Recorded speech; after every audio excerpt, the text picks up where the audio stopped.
Herbicides are trusted across the nation to go toe-to-toe with tough yield-robbing grass and broadleaf weeds and come out on top. Plus, with tank mix flexibility and a wide application window, there's an Impact family product that can punch out almost any situation. To knock weeds out, fight with Impact. Explore the entire family of fighters at fightwithimpact.com. Your friend in Central Illinois. WHOW. Top of the morning. Thanks for being with us. I'm your host today, Seth Lawrence. The WHOW Morning Show streams to Facebook and YouTube, brought to you by Peterson Insurance, your Pekin Insurance agent in Clinton. My guest in studio today is DeWitt County Sheriff Mike Walker. Morning, Sheriff. Morning. You know, we were talking about your grandchild there before we got started. He's gonna recognize you as a YouTube star someday here. Well, I don't know about that. You're on YouTube this morning. Yeah, you're gonna be a YouTube star. Well, I can't remember. I was talking to somebody. They said that their kid watched them on YouTube and thought they were a YouTube star now, like real young kid, but still. Well, he watches YouTube a lot. So well, there you go. You're gonna have to show him you're on YouTube, Sheriff. That's gonna be the biggest thrill for him. No, but how's the sheriff's office doing? How we doing lately? We're doing well. Making some progress on some things. No doubt. And speaking of, I know that you've been in front of the county board a lot here recently, but most recently speaking about some new equipment coming to your department. What are you working on? Yeah, we got some new tasers on order. They should be here within the next few weeks. Unfortunately, it's one of those things that it's a piece of electronic equipment. So, I compare them to computers. You get them, they about 5 years is about the lifespan, and then the company comes out with something new and says they're going to stop supporting the current thing. So then you're left over barrel. Either just stick with what you got and hope it lasts, and then go out and get it. But I believe it was in 2017, Sheriff Schaffner entered a 5-year agreement with Taser and got a program going similar to what we're doing now, and kind of snuck up on us and expired after budget time. So went to the board, asked them for the funds to be able to purchase new tasers for the deputies. And sure. It's a package deal. So we're paying for that over the 5 years, a little over $12,000 a year, $61,000 total. But it'll give all the deputies new tasers. The cartridges that we use will be furnished over that 5-year period for training. If we have a deployment of the taser, they replace that cartridge for free. A new suit for training where we can do real-time training where we can actually deploy the taser on someone and they not actually have to take the prongs and stuff like that. So we're going to be able to do that. And then we're with the ones that we currently have, we feel there's enough life in them that we can hand them down to the correction staff and use them through that. So sure. We'll have enough of them that if one of them does go out, we can bring one out of storage and put it back into service. I'm surprised to learn that tasers are like a computer and less like a handgun, where the handgun just it is what it is. It works. You maintain it, you clean it, and all those things. I guess I pictured a taser more as a handgun than a computer or electronic device. Well, one of the things we have to do with tasers is we have to download the information off of them every once in a while. So my taser officer, currently what he has to do is put hands on every taser every couple months and download it. It shows, that when we test them, if we've deployed them, shows all that information. So what's going to happen now is the batteries in the tasers were only good for a certain amount of time. This new generation of tasers that we just purchased are going to have rechargeable batteries.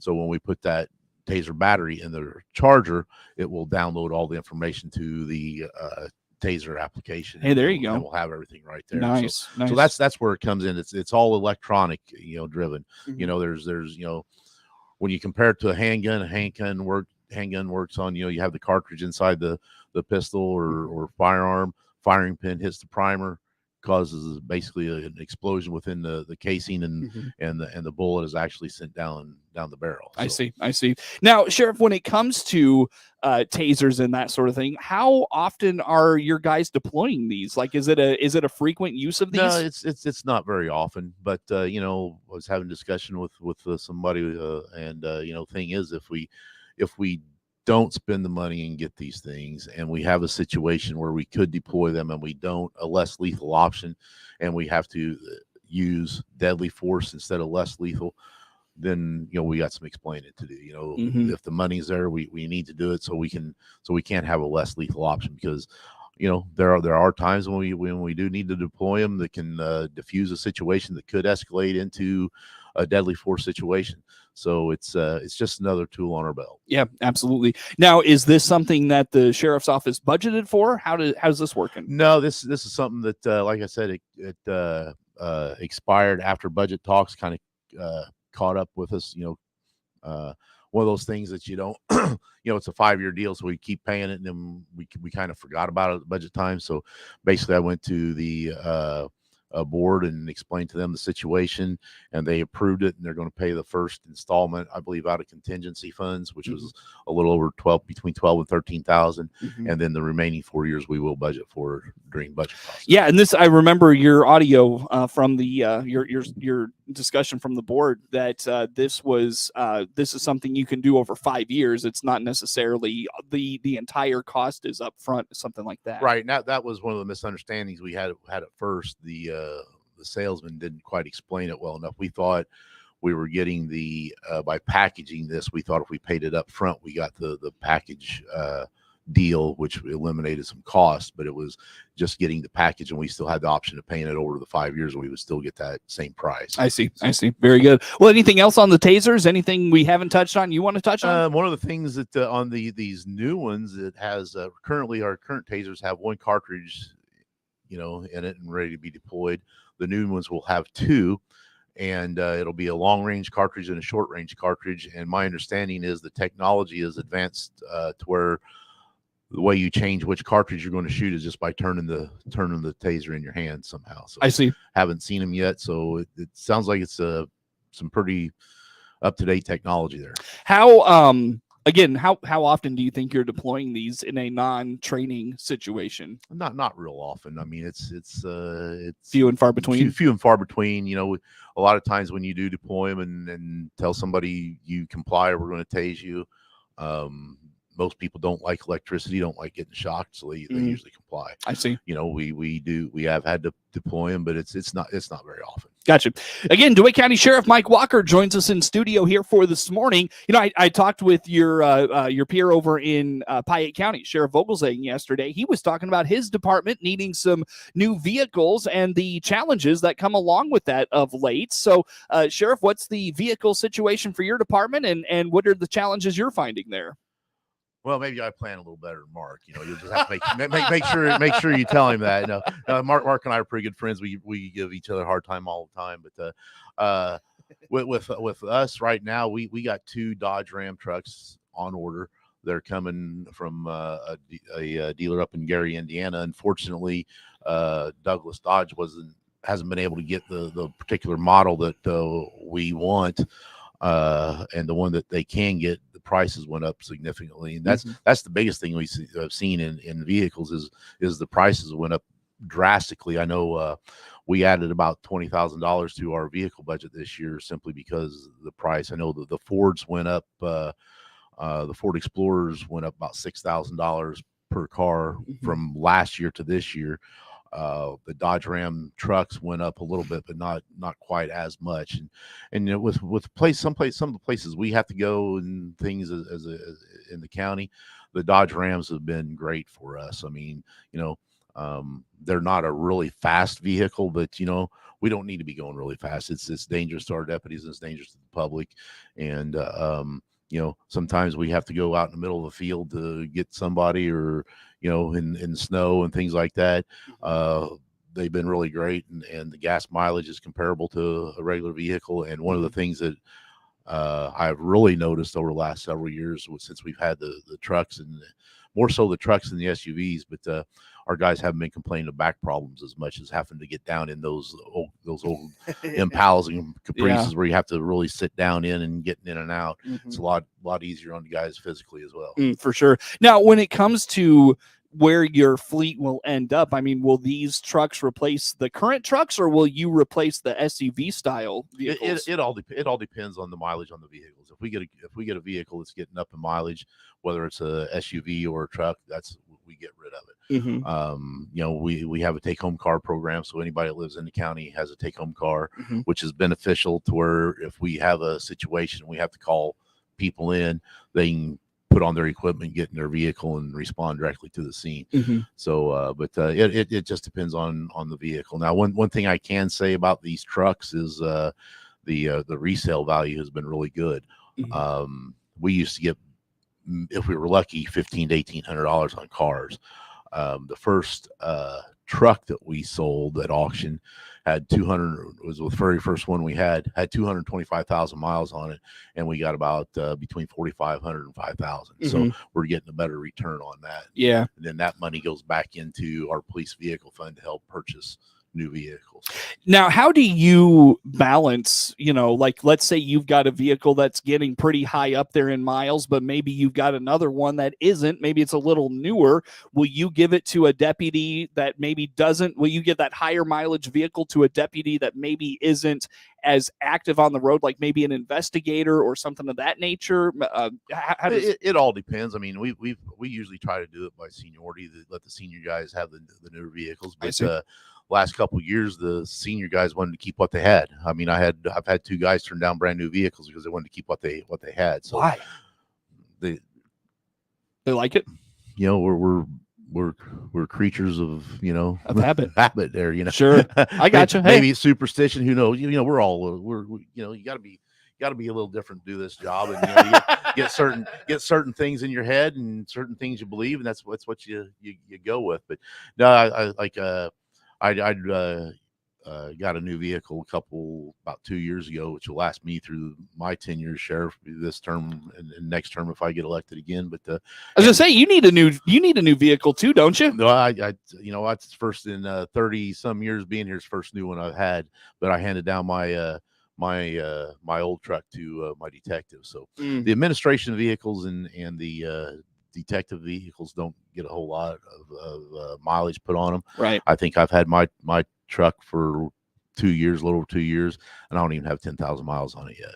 So we got to be pulling people over, Sheriff. Well, you got to be doing your sheriffly duties here. Anytime I try to get out of the office, it seems like somebody comes in or calls and I got to turn around and go back. So are you saying I call you too much these days? No, not you, not you. Sheriff, when it comes to just vehicles in general, I guess just speak to like how much those because the equipment you have, they've got to be able to hold all that. Like people see you driving down in these massive rigs and things of that nature. You've got a lot of equipment though up in there. Oh, absolutely. This just the equipment and the install is, be probably about $10,000, maybe a little bit over. But we reuse the radios, radars, the in-car cameras. We try to reuse as much as we can. We usually replace the light bars because after they've been on, car usually lasts about 5 years. Hopefully 5 years. The light bars start getting kind of dingy and not as effective, and new technology comes out. So we usually replace the light bars on those. But in the cages, we have to replace the cages because the models change and the old cages won't fit in the new vehicles and stuff like that. But we found an installer. He used to work for a in-car camera installation company, and he went out on his own. The only drawback is he's between Springfield and Jacksonville, so we got a little bit of a drive to get him over. But he's very reasonable in his prices, and the people we were using would be double just because of their hourly labor rate. I see. We try to do what we can to save money. If I'm kind of tight with the county money. If I can stretch a penny in the copper wire, I'll do it because I know I respect the citizens of DeWitt County, and I understand that they work hard for their money and they're paying their taxes, and we got to be good stewards with it. Sheriff, I run into Sergeant Morgan from time to time at the Y when I'm working out and stuff, and I remember he was the K-9 officer. What's the plan for a K-9 unit in the department? Well, since he left and went to the state police, he defected to the state job, which can't blame him. We had a couple people do that. He was a K-9 officer. The K-9, the dog that we had was getting some age on it, was going to have to be replaced. starting to have some medical issues. So, in fairness to the dog, it wouldn't have been fair to him to try to be retrained with another trainer. So we sold that dog to Brian Morgan, Mm-hmm. and it's now his dog and living at home with him. Unfortunately, I have a staff that is very young, and I don't feel comfortable getting a dog and having it train somebody who really doesn't know their primary job yet. So we're going to let that sit for a while, let some people get some little more experience, and the people that we have that are a little bit older and have some experience are already in positions that require some extra time and really aren't interested in having a dog because it takes a lot of time. So we're going to let that sit for a little bit, and we get some more experience on the road. Then we may look at trying to find the funds to get another one at that point. Gotcha. Very good. Sheriff, what I missed this morning in the conversation about vehicles, tasers, equipment, what did we miss? You want to put out there for us? I don't think we missed anything. We can talk all day on that. I mean, I'm sure we could. Yeah, I'm sure we could. The biggest thing we got right now, the equipment, is the cost. I mean, everything is going up. It's just crazy. We're getting ready to outfit some guys, and one pair of pants is almost $100. One shirt is almost $100. Wow. Bulletproof vests are between $600 and $1,000. All depends on the market. So. Wow. A lot of things costly right now for the sheriff's office for sure. DeWitt County Sheriff Mike Walker in studio with us. More to come with him on the WHOW Morning Show.